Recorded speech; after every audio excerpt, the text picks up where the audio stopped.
네, 말씀 나누겠습니다. 마가복음 2장 13절에서 22절까지 말씀 강의한 미리 보내드렸고요. 또 영상은 녹화해서 유튜브에 올리겠습니다.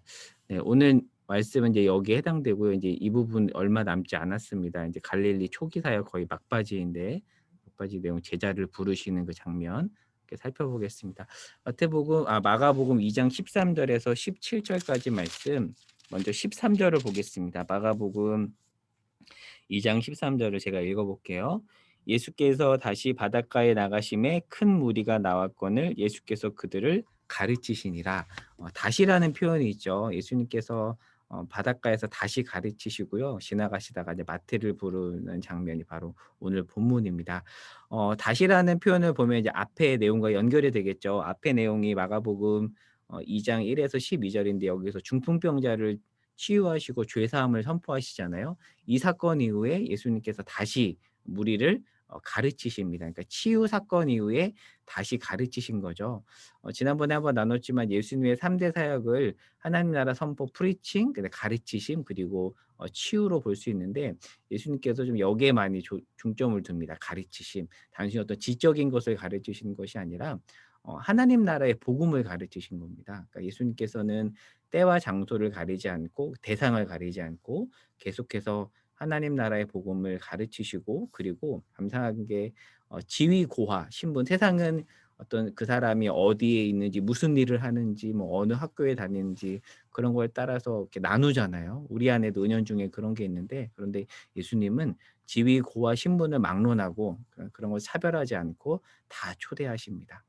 이 당시 사람들이 볼 때는 나병 환자나 중풍병자들은 배제 대상이었는데 예수님은 어떤 그런 고정관념을 깨고 이 모두를 초대하시죠. 자, 그리고 이제 14절에 가면 이렇게 하나님 나라를 전하고 사람들을 배제하지 않고 초대하는 중에 12제자 중에 하나로 세간에 앉아 있는 레위를 부르십니다. 여기서 말한 레위는 이제 마태죠. 마태를 레위라고도 하는데, 그러니까 이미 지금 베드로, 안드레, 야고보, 요한은 부르셨습니다. 그리고 이제 한 명씩 한 명씩 이제 더 부르시는 거죠. 이 당시 통념으로 보면 세리는 배제 대상이었거든요. 사실 중풍병자나 나병 환자보다 더 이렇게 경멸의 대상이었는데, 근데 지금 예수님께서 그 세리 마태를 부르시죠. 그러니까 우리가 볼 때는 그냥 그렇구나라고 볼 수 있는 장면이지만 이 당시 사람들이 볼 때는 굉장히 파격적인 행동이었습니다. 하나만 참고로 말씀드리면 여기 특별히 마태를 알페오의 아들 레이라고 하는데요. 여기서 말하는 알페오는 12제자 중에서 특별히 알페오의 아들 야고보가 있잖아요. 그 알페오가 아니라 또 다른 인물, 마태의 아버지 알페오. 그러니까 이거 누군지 정확히 몰라요. 그냥 이름만 아는 사람인데 예수님의 12제자 중에 한 명인 작은 야고보의 아버지는 아니다라는 거 그냥 하나 짚고 넘어갑니다. 자, 14절을 또 읽어보겠습니다. 14절에 이제 레위를 부른 장면이 나오죠. 또 지나가시다가 알페오의 아들 레위가 세간에 앉아 있는 것을 보시고 그에게 이르시되 나를 따르라 하시니 일어나 따르죠. 마가복음과 마태복음과 다른 복음서에서는 조금 다르게 표현하는데 같은 인물이에요. 레위라고도 하고 마태라고도 하는데, 그래서 혹자는 어떤 학자는 마태가 레위 지파 출신이 아닐까라고 하는데 이제 분명하진 않습니다. 그냥 추정입니다. 근데 이제 분명한 것은 직업이 세리라는 겁니다. 텍스 컬렉터. 그게 세금을 걷어들이는 일종의 세무 공무원이죠. 킹 제임스는 아이고 오타네요. 이렇게 퍼블리칸으로 번역을 했는데요. 세무 공무원입니다.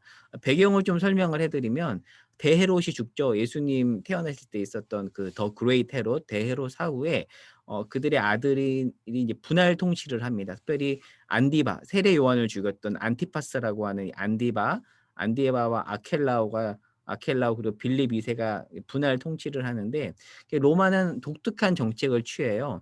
남부 지역은 이 팔레스타인 남부 지역은 세금을 로마가 직접 징수를 하지만 이 북쪽 지역은 안티파스를 통해서 간접 징수를 합니다. 그러니까 중간에 일종의 에이전시라고 한 거지만 중간에 일종의 이게 중개상인 거잖아요. 그러니까 중간에 얘가 불법적으로 이렇게 커미션 같은 거를 떼먹습니다. 그래서 누가복음에 보면 이 안디바가 세리를 통해 세금을 거둘 때 특별히 세리들이 부과된 것 외에를 더 거둔다라는 그런 표현이 있거든요.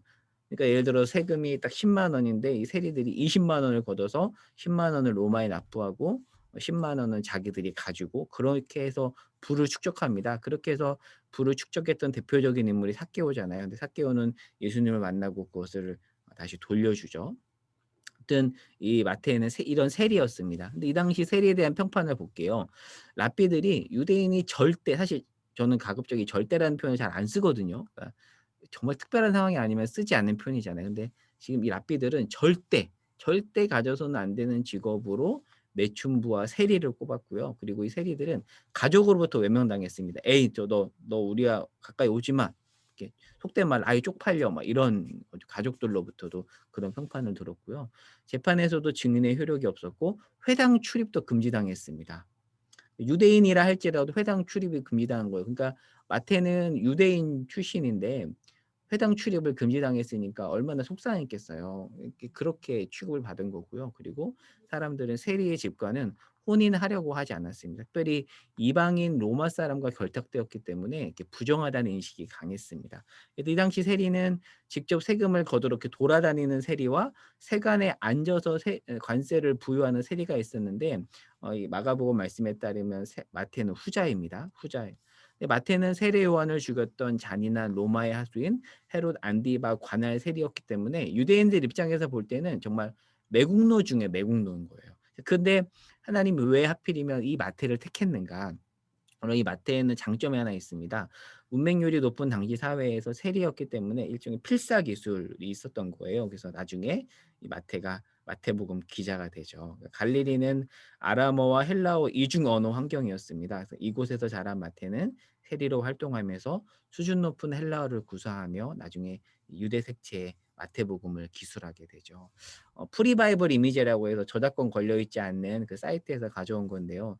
이제 마태를 표현한 겁니다. 이렇게 세관에 앉아서 세금을 걷는데 예수님께서 오셔서 이렇게 마태를 부르자 마태가 이 자리를 떠서 예수님을 따르게 되는 것을 묘사한 장면이고요. 자, ESV 스터디 바이블 설명을 한번 읽어볼게요. 자, 바닷가 그리고 그의 집이라는 표현은 네이가이라는 세관이 갈릴리 바다 근처에 있었고 또한 이곳에 어부들에게 세금을 걷는 데 사용되었음을 암시합니다. 자, 뭐 느낌이 좀 오시나요? 그러니까 이 마태는 세리로서 어부들한테 세금을 거둔 거예요. 그러니까 어부들 입장에서는 마태가 미웠겠죠. 자, 근데 예수님께서 마태를 부르기 전에 누구를 먼저 택했죠? 베드로, 안드레, 야고보, 요한을 택했는데 이들은 어부 출신입니다. 그러니까 이런 배경으로 보면 어부 출신인 이 네 명과 마태는 사실은 배경적으로 충돌할 수 있는 그런 상황입니다. 그런데 왜 예수님은 하필이면 이렇게 일종의 견원지간이잖아요. 이들을 이렇게 한 공동체로 부르셨을까? 사실 이거 이따가 좀 생각해 볼 그런 부분입니다. 그러니까 이미 제자로 부름받은 어부 출신 네 제자들과 대립각을 세울 수 있죠. 뿐만 아니라 훗날 제자로 부름받은 별 잘 알려지지 않은 12제자 중에 한 명이에요. 예전에 개역 한글판에서는 가나안인이라고 개역 개정에서는 가나나인이라고 되어 있거든요. 그 베드로 시몬 말고 가나나인 시몬도 마태와 완전히 다른 배경을 가져서 사실은 이 둘이 하나로 엮이기 어려운 그런 상황인데 또 예수님은 굳이 이렇게 한 공동체로 엮으시죠. 한번 생각을 해볼게요. 만약에 정치적 성향이 다른 그룹이 한 공동체로 엮이면 어떤 일이 벌어질까? 사실 우리나라에서도 정치적 입장에 따라서 서로 막 이렇게 갈리잖아요. 한 공동체 안에 있어도 심지어는 부모와 자녀 간에서도 그런 입장에 따라서 서로 대립각을 세우잖아요. 자, 그런데 한번 예수님의 제자 중에서 보면 3장 18절에 한번 보시겠습니까? 3장 18절에 가면 어 가나나인 시몬이라고 돼 있는데 이제 성경책 보면 각주가 있잖아요. 가나나인 앞에 각주 1번이라고 적혀 있는데 쭉 내려가면 아람어에서 온 말로 열심당원이라는 뜻이다라고 성경에 써 있습니다. 그래서 영어 성경에서는 시몬 더 질럿, 셀롯 이렇게 질럿 혹시 여러분 스타크래프트 아세요? 스타크래프트에도 제가 이따가 사진 갖고 왔는데 여기 얘가 질럿이거든요. 질럿 이렇게 칼로 사람을 찌르는 사람이 실제로 여기서 유래한 단어입니다. 그러니까 질럿 이 셀롯 땅들은 몸에 칼을 차고 다니면서 어 우리나라를 팔아먹는 사람들을 찾아가서 이렇게 몰래 죽이는 일종의 독립투사예요. 그러니까 시몬은 독립투사 출신인 겁니다. 그런데 마태는 어디 출신이죠? 매국노 출신이잖아요. 그러니까 완전히 정치적으로 완전히 다른 사람이 하나로 엮인 겁니다. 그러니까 우리가 일제강점기 시대로 본다라면 매국노하고 그리고 독립투사가 같은 공동체로 엮였다고 해 보세요. 말이 안 되잖아요. 근데 예수님은 지금 이 둘을 하나로 묶은 겁니다. 자, 이 시몬에 대해서 한번 설명을 해 보면요. 신약 당시 로마 제국 치하의 독립을 쟁취하기 위한 무장 독립 단체 단원을 가르치는 게 바로 가나나인이란 표현입니다. 그 애국주의, 국수주의 성향이 짙은 일종의 정치 집단이었습니다. 그래서 시몬은 셀롯, 질럿이라고 불리는데 이는 아람어에서 유래한 말로 열심당원이라는 뜻입니다. 그래서 개역 한글판에서는 가나안이라고 그랬죠. 그래서 시칼이라고도 불리기도 했어요. 그래서 이렇게 단검을 드는 시칼, 이렇게 단검을 갖고 다니는 그 사시미 칼 같은 거를 갖고 다니는 그런 자들이었습니다. 사실 베드로도 몸에 칼을 차고 다녔기 때문에 어떤 신약학자들은 베드로도 아마 그쪽 출신이었을 것이다라고 얘기하기도 하거든요. 이게 바로 질럿 셀롯 땅을 표현한 그림인데요. "로마 저리 가라!" 이렇게 하면서 칼 차고 다니면서 이렇게 무장 투쟁 운동을 벌였던 그룹입니다. 스타크래프트에 나오는 질럿. 한번 아들을 두신 부모님들 한번 물어보세요. 대학생 제가 20대 때 이 스타크래프트 참 그 대학생들이 많이 했던 게임인데 여기에 질럿이라고 나오거든요. 이렇게 칼을 차고 다닙니다. 그래서 막 이렇게 사람을 막 찔러요. 여기에서 유래하는 겁니다. 자, 어부와 세리와 독립도사 출신이 먹고 자고 뒹구는 한 공동체로 부름받았는데 왜 하필이면 이렇게 엮으셨을까라는 거죠. 한번 생각해 보면 좋을 것 같아요. 왜 엮으셨을까? 예수님이 그냥 엮으신 건 아니잖아요. 이게 뭔가 의도를 가지고 엮으셨겠죠. 함께하는 것 가능하고 가능하도록 되어야 한다. 나와 맞는 사람과만 있을 수 없다. 함께 엮이며 배우는 것이 있다. 이것을 어떻게 보면 12 제자 공동체 안에서 예수님께서 가르치고 싶었던 것 같아요. 사실 이게 사실 말처럼 쉽지 않잖아요. 정말 어려운 일이잖아요. 나와 사실 MBTI 성향만 달라도 같이 이렇게 있는 게 힘들 수도 있는데 그 정도 성향 정도가 아니라 정치적인 입장도 그렇고 완전히 이렇게 일종의 물과 기름의 관계 견원지간인데 예수님이 이들을 하나로 엮으셨습니다. "너네 하나 돼야 돼. 너네가 엮일 수 있는 이유는 단 하나야. 예수 그리스도야." 그것을 알려주고 싶었던 거겠죠. 그래서 죽음에 이르는 7가지 죄를 쓰신 신원화 교수님이 보네포가 했던 말을 인용하는데 보네포 아시죠? 디트리트 보네포. 보네포가 했던 말 이렇게 말해요. "이 땅에서 어떤 공동체든지 함께하기 싫은 자를 배제하기 위해 외딴 곳에 자리 잡아서는 안 되고 그들과 함께 지내야 된다." 보네포가 쓴 아주 유명한 책 중에서 신도의 공동생활이라는 책이 있죠. 그 책에서 디트리트 보네포가 이렇게 얘기를 합니다. 한번 넘어가 볼게요. 인간적으로 근데 너무 잔인해 보이죠. 그러나 가능한 일이고 가능해야 하는 일이기 때문에 예수님께서 이렇게 부르신 것 같습니다. 나와 정치적 성향이 다르고 성격이 다르다고 배제하고 멀리하는 일이 흔한 우리 삶에서 '이 도전은 너무 과격한 걸까?' 한번 생각해 보면 좋을 것 같아요. 이제 메시지 제가 적어 봤습니다, 메시지. 가까운 공동체는 사랑이며 상처잖아요. 그쵸? 어 그러나 마지막 날에는 마치 요셉이 형들과 만찬을 즐겼듯이 오해와 상처가 찬양으로 승화될 것이다. 그쵸? 그 요셉을 형들이 팔아먹었잖아요. 근데 나중에 같이 만찬을 즐기는 장면이 창세기에 보면 나옵니다. 말도 안 되는 그룹이 한 공동체로 부름받은 것은 사실 이 땅에서는 완벽하게 그렇게 되긴 쉽지 않지만 일종의 종말에 이루어질 일의 맛보기라고 볼 수 있어요. 그러니까 요셉이 형들과 자기를 팔려고 했던 그 형들 유다나 르우벤과 같이 있는 것은 일종의 종말에 이루어질 일의 맛보기입니다. 그러니까 우리를 아프게 하면서도 동시에 사랑도 주는 마치 그 애증의 관계 같은 지체가 늘 옆에 있을 것 같아요. 그쵸. 마지막 날에는 그러나 기쁨으로 찬양하며 오해도 풀리고 저는 완전한 사랑을 나눌 거라고 생각합니다. 사실 이 땅에서 완전히 풀리지 않은 관계도 있을 수 있을 것 같아요. 그런데 우리가 바라봐야 될 것은 결국 하나님께서 예수님께서 다시 오실 때 그때에는 우리가 그들과 함께 만찬을 즐기지 않을까. 근데 그 일의 맛보기로서 우리가 이 땅에서 조금은 이것들을 누릴 수 있지 않을까. 누려야 되지 않을까. 라는 내용을 한번 여기 담아 봤습니다. 그래서 오늘 하루도 참 마음에 들지 않고 속상한 그 사람과 마지막 날이 임하는 것처럼 그렇게 살아가기를 쉽지 않지만 예수께서 같이 기도하고 은혜를 구하는 또 어 그런 시간이었으면 좋겠습니다. 자, 이후에 이제 15 절하고 16 절을 가 보겠습니다. 자, 15 절에 가면 15, 16절 읽어 볼게요. 그의 집에 앉아 잡수실 때에 많은 세리와 죄인들이 예수와 그의 제자들과 함께 앉았으니 이는 그러한 사람들이 많이 있어서 예수를 따름이러라.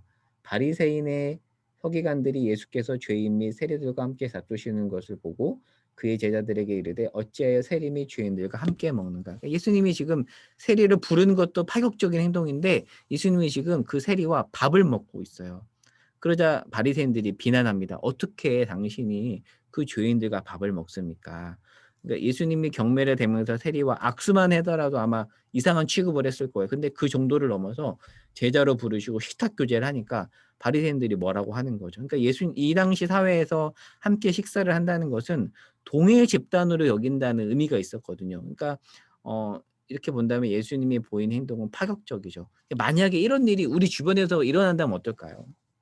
제가 그 교회에서 국내 전도부에서 이렇게 소년원, 여자 소년원, 남자 소년원들을 다니면서 이런 생각을 참 많이 했거든요. 우리가 가서 그들에게 찬양도 하고 봉사하고 맛있는 것도 주지만 저 아이들이 그냥 여자아이들인데 막 팔에 막 문신하고 막 그러거든요. 걔네들이 우리 교회에 온다면, 우리 중등부, 고등부에 온다면 우리가 그들을 환대할 수 있을까?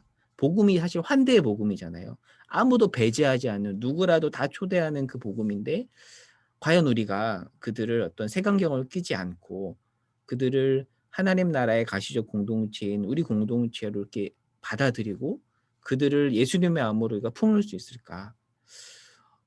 이게 사실 막상 우리 현실에서 일이 이루어지는 게 사실 쉽지 않잖아요. 그런데 예수님이 지금 그렇게 하셨다라는 거죠. 아마 세리나 이 당시 이 사람들은 정말 우리가 교도소에 있는 사람들보다 더 이렇게 경멸했던 사람이거든요. 근데 예수님은 이들과 같이 식사를 하시죠. 그리고 끌어안으시고 너희 역시 하나님 나라 초대 대상이라고 말씀을 하시죠. 뭐 이 부분은 같이 한번 좀 깊이 생각해 보면 좋을 것 같아요. 이게 프리바이블 이미지에서 나오는 그림인데요. 예수님이 막 이렇게 먹고 마시죠. 정말 예수님 표정 보이시나요? 정말 즐겁게 애처럼 이 죄인들과 막 먹고 마시자 바리새인들이 이렇게 쳐다보죠. 경멸의 눈초리로 보냅니다. 뭐야, 쟤 뭐야, 왜 저래?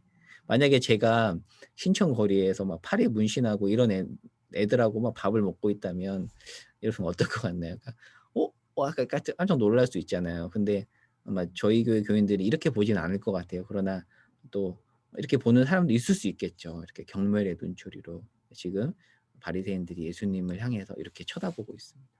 이들이 얼마나 기뻤을까요? 세리는 정말 기뻤을 것 같아요. 아무도 나를 받아주지 않고 이렇게 웰컴해주지 않는데 예수님이 사람들이 막 따르는 그 예수님이 기쁘게 자기들을 받아주니까 이 세리와 죄인들은 정말 기뻤을 것 같아요. 네.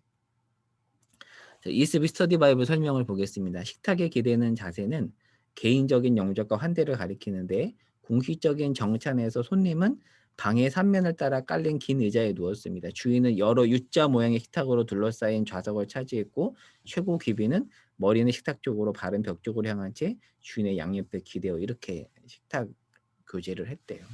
자, 근데 이제 이 말씀에 대해서 이제 본질은 17절에 나와 있습니다. 17절에 그렇게 비난하는 이들을 향해서 예수님이 이렇게 말씀하시죠. 예수께서 들으시고 그들에게 이르시되 건강한 자에게는 의사가 쓸데없고 병든 자에게라야 쓸데있느니라. 나는 의인을 부르러 온 게 아니라 죄인을 부르러 왔다. 사실 우리가 착각하는 게 교회는 의인만이 올 수 있는 곳이라고 생각을 할 수도 있어요. 그렇지 않습니다. 예수님이 이 땅에 오신 이유 자체가 의인을 부르러 온 것이 아니라 누구를 부르러 오셨다고요? 죄인을 부르러 왔습니다. 모두 다 경멸하고 아무 자격 없다라고 멀리하는 그 죄인을 예수님은 부르러 오신 거죠. 우리의 착각, 난 죄인이 아니다. 교회는 죄인이 오는 곳이 아니다. 바른 사람만 모이는 곳이다. 물론 죄인이 와서 자라가야겠죠. 점점 성화의 과정을 거쳐가야겠지만 시작은 죄인입니다. 시작은 그래서 우리는 역시 죄인에서 출발했고 사실 지금도 죄인이죠. 그래서 늘 우리가 죄인이라는 것을 기억하는 것은 정말 중요한 것 같습니다. 그렇지 않으면 은혜를 이해할 수 없죠. 네. 이스비 스터디 바이블은 이렇게 설명합니다. 바리새인들은 자비가 없음으로 인해 사실은 이들이야말로 병든 죄인들이다 이렇게 설명을 합니다. 죄의 영향력은 멀리해야 되죠. 그렇죠? 우리가 거룩을 추구해야 됩니다. 죄의 영향력은 멀리해야 되지만 죄인을 부르신 하나님의 은혜, 그 은혜에 우리 역시 동참해야 된다는 사실은 잊지 말아야 할 것입니다. 자, 이제 이어서 금식 부분을 보겠습니다. 자, 18절에서 22절 금식 논쟁인데요. 한번 18절에서 22절까지 말씀을 일단 이따가 읽어볼게요. 일단 금식에 대한 설명을 한번 라이프 성경사전 내용을 읽어볼게요. 자, 금식은 당연히 음식을 먹지 않는 거잖아요. 근데 금식은 일정한 종교적 계율이나 서원한 것을 지키기 위해서 개인적인 결심이나 의지를 드러내기 위해서 행해졌는데 성경은 금식을 경건한 신앙 행위로 이야기합니다. 혹은 하나님 앞에서 자신을 철저히 낮추는 표로 간주해서 느헤미야나 사무엘서나 이런 데 보면 우리 어떤 믿음의 선배들이 정말 이렇게 이런 금식을 통해서 하나님 앞에 나갔던 것들을 많이 볼 수 있습니다. 그리고 라이프 성경사전 설명해 보면 금식하는 절기라는 표현이 있는데요. 이건 대속죄를 가리킵니다. 레위기를 이렇게 구조로 보면 레위기 가장 정중앙에 있는 게 대속죄일이거든요. 대속죄일은 금식하는 절기입니다. 그러니까 이 유대인들은 가장 중요한 절기에 하나님 앞에서 금식을 했습니다. 금식을 했습니다. 그래서 금식했던 내용들은 성경 곳곳에 많이 나옵니다. 사무엘상 뭐 이렇게 쭉 성경에 보면 많이 나와요. 그러나 바벨론 포로 이후 이스라엘에서는 공식적으로 1년에 4차례 금식일이 선포됐고 훗날 바리새인들은 그것도 부족해서 주 2회 금식을 했대요. 주 2회. 어떻게 보면 성경이 말한 것보다 더한 거죠. 왜 더했을까요? 의도는 순수했겠죠. 정말 하나님 앞에 겸손히 나아가고 싶어서 성경에서 말하는 것보다 더 많이 이들은 금식했던 겁니다. 자, 근데 이제 문제는 왜곡이죠. 왜곡. 자, 누가복음에 보면 자기를 의롭다고 믿고 다른 사람을 멸시하는 바리새인의 기도인데요.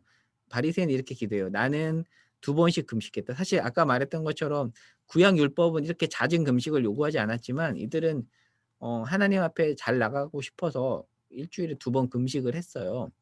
근데 이제 문제는 그 이후인 거죠. 이런 일이 벌어진 겁니다. 제가 예를 들어 봤는데요. 내가 열심히 봉사하고 성경을 읽고 있어요. 좋은 거죠. 근데 문제는 그것이 잘못된 방향으로 가서 그렇게 하지 않는 자들을 향해서 내가 잘하고 있으니까 된 건데 너의 봉사 안에 너 성경 안 읽어. 너 성경 안 읽으니까 온전한 그리스도인 아니야. 이렇게 그것을 비난과 정죄 용도로 어찌 보면 바리새인이 쓴 거죠. 그러니까 이 금식 논쟁에서 우리가 중점적으로 봐야 될 것은 금식 자체가 문제인 게 아니라 금식의 왜곡을 봐야 됩니다. 금식. 사실 금식의 왜곡을 또 집중하다 보면 약간 어떤 일이 벌어질 수 있냐면 목욕물이 더럽다고 아이까지 버리는 쪽으로 갈 수도 있습니다. 사실 금식은 정말 우리가 회복해야 될 좋은 신앙 전통인데 이게 이제 왜곡에 대해서 지금 예수님께서 지적을 하잖아요. 그러니까 금식 자체에 대한 지적이 아니라 지금 금식의 왜곡에 대해서 예수님이 지적한다는 것을 좀 유념해서 봐야 될 것 같습니다. 그래서 이렇게 적어놨죠. 금식은 좋은 신앙 행위인데 왜곡이 들어옵니다. 사실 우리 신앙생활에서도 이런 일이 많이 있잖아요. 그렇죠? 예수님은 금식에 대해서 비판적이었는가? 아닙니다. 금식을 문제 삼은 게 아니라 금식의 왜곡을 문제 삼으신 거죠. 다음 것으로 넘어가겠습니다. 마태복음 6장 16절에 가면 이런 표현이 있습니다. 자, 금식할 때에 외식하는 자들 같이 하지 말라라는 표현이 있어요. 자, 여기 읽어볼게요. 금식할 때라는 표현을 보면 예수님은 제자들이 금식하는 것을 당연하게 그것을 말할 수 있습니다. 그렇죠? 금식하지 말라는 게 아니라 너희가 금식을 하는 건 좋고 잘하는 건데 할 때 잘못하는구나. 그러니까 금식 자체를 문제시하는 게 아니라 금식의 왜곡을 지금 문제시하는 거죠. 이 부분 읽어볼게요. 금식을 하되 보이기 위해 하지 말라고 하신 겁니다. 금식은 반복해서 말하지만 좋은 신앙 행동 중에 하나인데 문제는 왜곡이죠. 그렇게 본다면 어찌 보면 사실 저도 금식 잘 못하는데 우리가 이 금식의 좋은 전통은 회복해야 되지 않을까, 다시 가져와야 되지 않을까. 사실 이 금식 많이 했잖아요. 우리 부모님들이나 아니면 우리 할머니, 할아버지 때만 해도 참 많이 했거든요. 저도 어떤 수련회 앞두고 정말 교회에서 금식하고 이런 게 있었는데 지금은 그게 많이 사라진 것 같아요. 근데 그럴 수 있어요. 그럴 수 있는데 그래도 좋은 신앙 전통 중에 하나인데 좀 우리 다음 세대에게 이것들이 아예 그냥 전수되지 않는다라면 조금 아쉽지 않을까라는 생각이 들더라고요. 네. 금식 논쟁 해석을 한번 해보겠습니다. 말씀을 그냥 읽어볼게요. 18절에서 22절을 읽어보겠습니다. 요한의 제자들과 바리새인들이 금식하고 있는지라 사람들이 예수께 와서 말하되 요한의 제자들과 바리새인의 제자들이 금식하는데 어찌하여 당신의 제자들은 금식하지 아니하니까? 그래서 예수님께서 19절에 혼인집 손님들이 신랑과 함께 있을 때 금식할 수 있느냐? 신랑과 함께 있을 동안에는 금식할 수 없다라고 하고 21절하고 22절을 보겠습니다. 생배 조각을 낡은 옷에 붙이는 자가 없나니 만일 그렇게 하면 기운 새 것이 낡은 그것을 당기어 헤어짐이 더하게 되느니라. 새 포도주를 낡은 가죽 부대에 넣는 자가 없나니 만일 그렇게 하면 새 포도주가 부대를 터뜨려 포도주와 부대를 버리게 되느니라. 오직 새 포도주는 새 부대에 넣느니라 하시니라 라고 하면서 금식 논쟁에서 금식을 새롭게 예수님께서 해석을 하시거든요. 그러니까 예수님이 지금 말하는 겁니다. 지금 우리는 지금 즐길 때다 마음껏 먹어도 된다 하지만 신랑을 빼앗길 때는 금식해야 된다. 근데 그러면 이 말이 곧 금식일에 관한 율법 분명히 구약에 금식일에 관한 율법이 있잖아요. 그것을 예수님이 그럼 무시한 건가? 아닙니다. 예수님은 그걸 무시한 것이 아니라 이렇게 말씀하시죠. 생배 조각과 새 포도 비유를 통해서 새 부대에 담아야 된다는 얘기래요. 그러니까 아예 버리라고 하는 것이 아니라 금식이라는 그 율법을 새 부대에 담아야 된다라는 말씀을 하시는 거죠. 생배 조각에 대한 설명인데요. 한번 이것은 강의 하나 한번 읽어보세요. 왜 이 비유를 들었는가? 그 배경을 알기 위해서는 생배 조각이 뭔지를 좀 알아야겠죠. 한번 나중에 읽어보시고요. 그림 가져온 겁니다. 이렇게. 생배 조각 비유 그림으로 표현한 거고요. 자, 묵상과 설교 설명이 잘 돼 있어서 그대로 옮겨봤습니다. 포도주 부대는 염소 가죽으로 만들었으며 낡은 부대는 신축성이 떨어져서 새 포도주를 담으면 가스 압력으로 터져버릴 수 있다. 그러니까 이 당시 사람들은 이게 뭔지를 너무 잘 알고 있는 거예요. 그래서 그들이 알고 있는 그 배경을 가지고 예수님께서 비유를 든 거죠. 그러면서 예수님께서 이 비유를 통해서 하고 싶었던 말은 이건 거죠. 예수님 말하는 것은 금식 자체를 하지 않아도 된다는 게 아니라 유대교적 전통의 메인 금식이 아닌 형태로 해야 된다. 새로운 체제에 담아야 된다. 그러니까 금식이 이제 예수님이 오셨기 때문에 없애버리는 것이 아니라 새로워져야 된다라고 말합니다. 금식 자체보다 예수가 먼저다. 예수라는 틀에 금식을 가져와서 제대로 행해야 된다라고 말씀을 하시는 거죠. 그렇게 본다면 오늘날 우리가 저는 금식을 회복해야 되지 않을까라는 생각이 들었어요. 그러면 우리가 어떤 형태로 해야 될 것인가? 이 부분은 이따가 한번 적용 부분에서 생각해 보도록 하겠습니다. 이제 마지막 적용 두 가지 적용거리를 가져왔는데요. 구원은 죄인에게 베풀어지는 은혜이다. 이 부분을 한번 보겠습니다. 제가 부모 기도 모임 때 여러 번 인용했던 글인데요. C.S. 루이스가 쓴 네 가지 사랑에 나오는 그 글인데요. 이미 뭐 읽어본 분도 계시겠지만 같이 한번 읽어볼게요. 자, 하나님의 은혜는 자신의 궁핍을 결코 완전히는 인정하지 못하는 이런 혼란스럽고 몽매한 필요를 완전히 어린아이같이 즐겁게 받아들이는 자세, 자신이 전적으로 의존적인 존재임을 기뻐하는 자세로 바꾸어 놓습니다. 이를테면 우리는 유쾌한 거지들이 되는 것입니다. 선한 사람은 자신의 필요를 증가시켜 놓은 그 죄에 대해서는 유감스럽죠. 당연히 유감스럽지만 유감스럽게만 느끼진 않습니다. 왜요? 내가 죄인이라는 사실 때문에 내가 하나님이 필요하구나. 내 은혜가 필요하구나라는 것을 깨닫기 때문에 유감스럽게만 느끼지 않는다라는 거죠. 그리고 자신이 피조물이라는 사실에 내재해 있는 그 순수한 필요에 대해서는 전혀 유감스럽게 생각하지 않습니다. 그래서 유쾌한 거지들이라는 표현을 씁니다. 사실 구원은 의인에게 베풀어지는 은혜가 아니라 죄인에게 베풀어지는 거죠. 그래서 그 죄 앞에 우리가 때로는 무력감도 느끼고 죄책감도 느끼지만 그 죄 때문에 우리가 하나님께 나갈 수 있고 예수님의 은혜를 받을 수 있기 때문에 유쾌하다라는 거죠. 인간은 불완전한 죄인이다. 스스로 죄인됨의 자리를 극복할 수 없고 극복할 수 있는 방법은 단 하나, 절대자의 도움이죠. 그래서 기독교는 자력 구원이 아니라 타력 구원을 말하죠. 그런데 그 도움 청함을 자존심 상해하지 않고 기뻐합니다. 왜요? 아버지 아들이니까. 유리스의 표현에 따르면 거지이죠. 하지만 유쾌합니다. 절대 차자이신 하나님과 연합되어 있기 때문에. 내가 의존적 존재라는 사실이 자존심 상하나요? 그럴 필요가 없다고 생각하나요? 이는 아들됨의 지위를 놓치고 살아가는 삶입니다. 그러니까 우리가 그런 존재라는 거에 대해서 다시 한번 정리하면 좋을 것 같습니다. 그래서 이렇게 한번 정리해 봤어요. 그래서 기독교는요. 은혜로 출발했다가 결국은 거룩으로 가는 종교입니다. 그러니까 우리가 죄인에서 출발했죠. 그래서 은혜로 시작해서 결국에는 우리가 성화의 과정을 거치기 때문에 거룩으로 가야 되는데요. 종종 착각하는 게 이런 착각도 해요. 은혜로 출발했다가 다 은혜예요. 모든 게 다 그 말이 맞죠. 모든 게 은혜는 맞는데 거룩해야 되고 애써야 되고 회개해야 되고 한 것까지도 은혜로 간다면 사실 이거는 자칫 구원파적인 이해와 연결이 됩니다. 그러니까 죄를 지어도 괜찮아. 아무렇지도 않아. 아닌 거죠. 우리는 은혜로 출발했지만 결국 지향점은 거룩입니다. 물론 이 거룩으로 가는 과정에도 하나님의 은혜가 개입되지만 우리가 성화의 과정을 거쳐야 돼요. 그래서 전문 용어로 이게 칭의고 이게 성화잖아요. 그러니까 은혜가 출발점이고 거룩의 종착점입니다. 근데 만약에 거룩으로 출발했다가 종착점도 거룩이라고 한다는 것은 일종의 율법주의적 이해인 거죠. 거룩한 사람만 교회에 올 수 있어. 온전한 사람만 올 수 있어.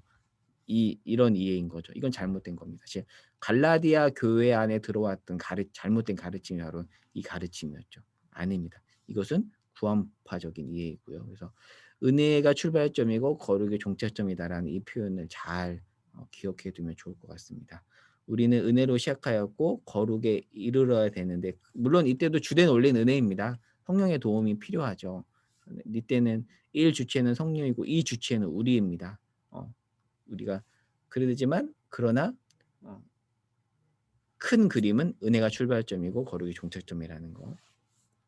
우리가 은혜로 출발했고 다른 사람도 그렇습니다. 그래서 이 사실을 놓치면 어떻게 될까요? 매서워지겠죠. 매서워지겠죠. 다르지 못한 사람을 향해서 매서워지겠죠. 네. 금식과 관련해서는 제가 책에 나온 내용을 그대로 옮겨와 봤는데요. 쭉쭉 읽어가면서 한번 맞춰볼게요. 죽음에 이르는 7가지 죄라는 책 최근에 읽은 책인데요. 고신대에서 기독교 윤리학을 가르치시는 신원하 교수님께서 쓰신 책이에요. 7가지 죄를 다 다룹니다. 교만, 시기, 분노, 나태, 탐욕, 탐식, 정욕 그리고 하나 더 덧붙여서 허영. 이 책에는 개정판에는 허영을 덧붙였더라고요. 허영을 덧붙여서 8가지를 다루는데 그중에서 금식과 반대되는 탐식에 관한 부분을 한번 제가 그냥 약간 요약 정리를 했어요. 같이 읽어보면 좋을 것 같아서 갖고 왔습니다. 저는 조금 처음에 이 책을 접하면서 탐식이 죄라고? 이런 생각이 들더라고요. 지금 뭐 우리가 잘 먹고 이렇게 식도락 문화를 즐기는 게 그럼 죄인가? 막 이런 생각을 갖고 지금 이 책이 대체 뭐라고 얘기할까라 궁금증을 가지고 이 책을 읽었거든요. 같이 한번 읽어볼까요? 자, 이런 얘기를 해요. 의식주 문제가 지금 사라졌죠. 사실 예전만 해도 뭐 보릿고개가 있고 이랬지만 지금은 사실 극빈층이 아니면 의식주 문제는 거의 사라졌습니다. 그렇죠. 많이 사라졌죠. 그리고 음식에 대한 무제한적 욕망 충족이 가능하죠.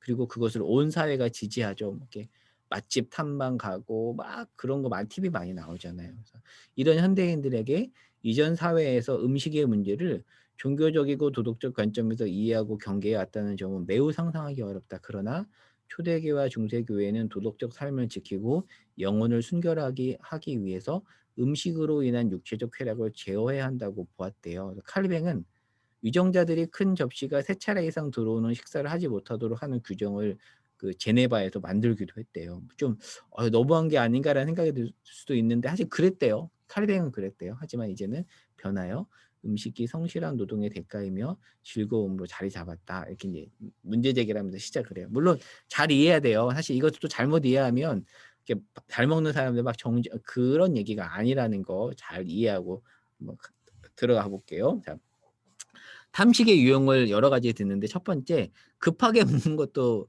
문제래요. 왜냐하면 그렇게 하면서 감사하지 않기 때문에. 그리고 일용할 양식을 주신 하나님, 농부들의 수고한 이의 수고를 의식하지 못하기 때문에 급하게 먹는 것도 문제일 수 있다라는 말을 하더라고요. 그리고 개걸스럽게 먹는 것은 다른 사람을 배려하지 않는 것이고 지나치게 많이 먹는 과식은 배가 불러도 또 먹는 것 이것도 문제일 수 있고 까다롭게 먹는 것도 문제일 수 있다라는 얘기를 해요. 사실 요즘 까다롭게 먹는 사람들 많은데 이거 특별히 스크루테이프의 편지에서 제가 내용을 가져와 봤거든요. 한번 볼래요? 삼촌 악마가 조카에게 식사량이 줄어든 사람에게 전략을 받고 입맛을 까다롭게 만들어 주라고 조언한다. 제가 원하는 건 잘 우려낸 홍차 한 잔이에요. 10개 타주시면 좋겠는데 그렇다고 너무 연하게는 말고요. 그리고 바삭바삭한 토스트 한 조각만 곁들여 주시고요. 이런 까다로운 직업은 요리하는 일을 힘들게 한다. 그래서 이 부분도 한번 우리가 한번 주의 있게 한번 살펴보면 좋을 것 같아요. 이것도 문제다라고 지적하는 왜 그럴까? 뭐 이유가 있겠죠. 그래서 그 부분 생각해 보면 좋을 것 같고요. 그리고 사치스럽게 먹는 호식. 호식가들은 음식 그 자체만이 아니라 정서적인 만족감까지 매우 중시한다. 한번 책 내용을 한번 보겠습니다. 먹는 것은 인생의 큰 즐거움이죠. 하나님을 떠난 인간은 하나님이 아닌 다른 것을 통해 즐거움을 찾고자 하는 성향이 있는데 음식은 이런 욕망을 채울 수 있는 훌륭한 방편이다. 기독교회가 탐식을 대죄로 여긴 이유도 바로 이것이다. 그러니까 소재가 아니라 대죄로 여긴 이것다라는 게 참 특이하죠.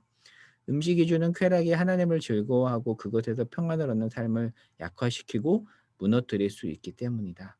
탐식의 문제는 무엇을 어떻게 먹고 마시느냐에 있지 않고 음식을 통해 삶의 즐거움을 찾는 것 그리고 그 즐거움에 대한 욕망이 삶을 이끌어 가는 것이다. 이렇게 하면 결국 하나님을 가까이 하고 도덕적으로 살려는 의지도 무너질 수 있다라는 이야기를 하더라고요.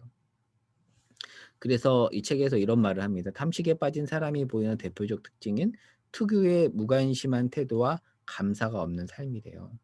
식탁은 서로 하나됨을 이루고 하나님이 주신 구원을 축하하고 함께 누릴 수 있는 풍성한 공간이다. 하지만 탐식하는 자는 이와 같은 음식 이외의 가치에 철저히 무감각하고 무관심하다.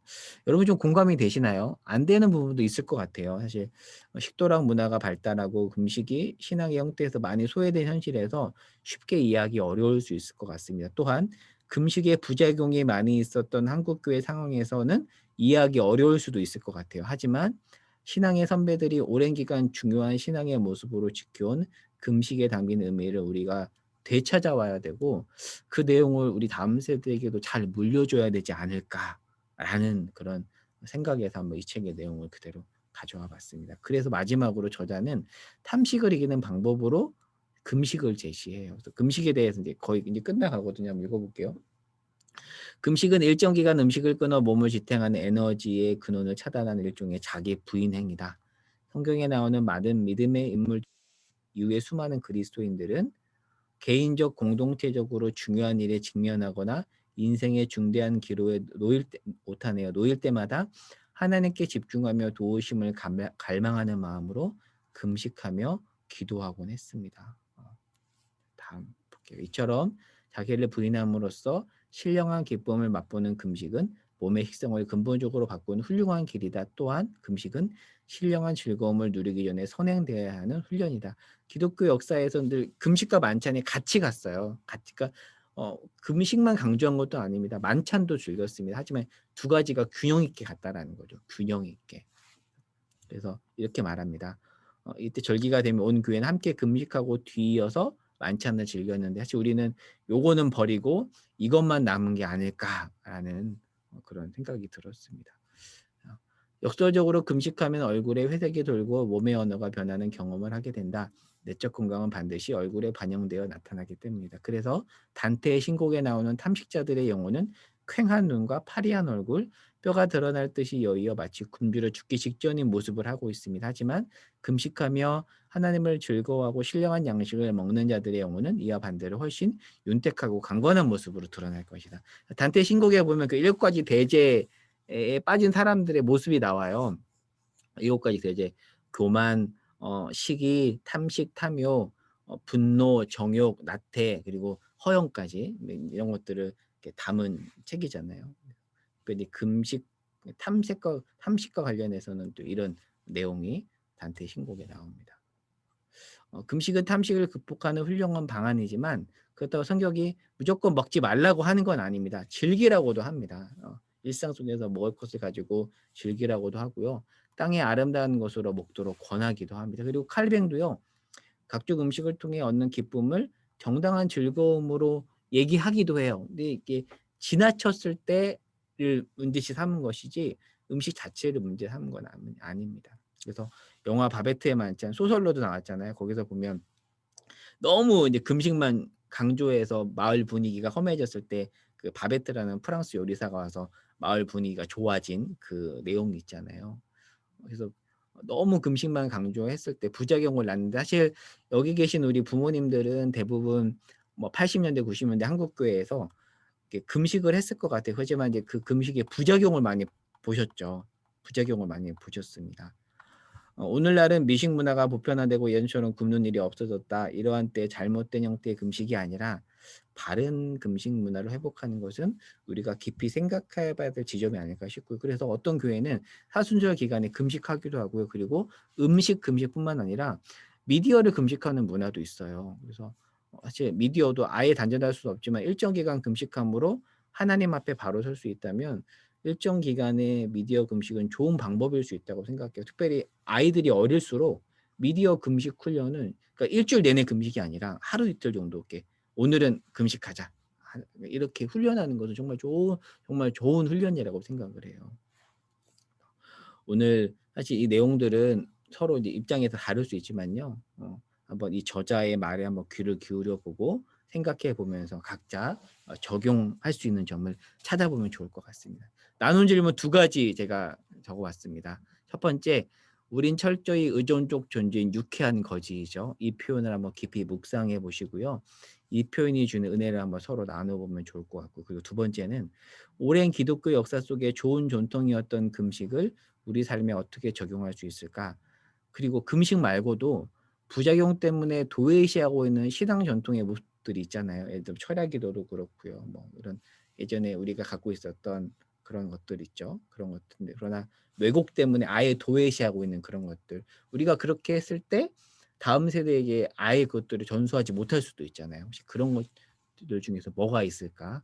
한번 생각하고 나눠보시고 잘 고민하면서 또 우리 자녀들에게 그것들을 잘 물려주면 좋을 것 같습니다. 기도 제목, 네. 우리가 죄인에서 출발한 존재임을 잊지 않고 살아가도록 같이 기도하고요.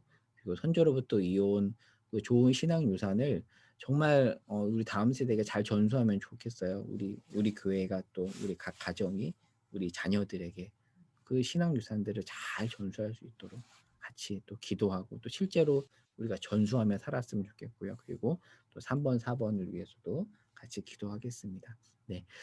음악을 틀어 드리겠습니다. 10분 정도 같이 오늘 말씀 가지고 같이 기도하는 시간을 갖고 마치도록 하겠습니다. 네. 한 30초 정도만 기다려 주시면 제가 음악 틀어 드리겠습니다.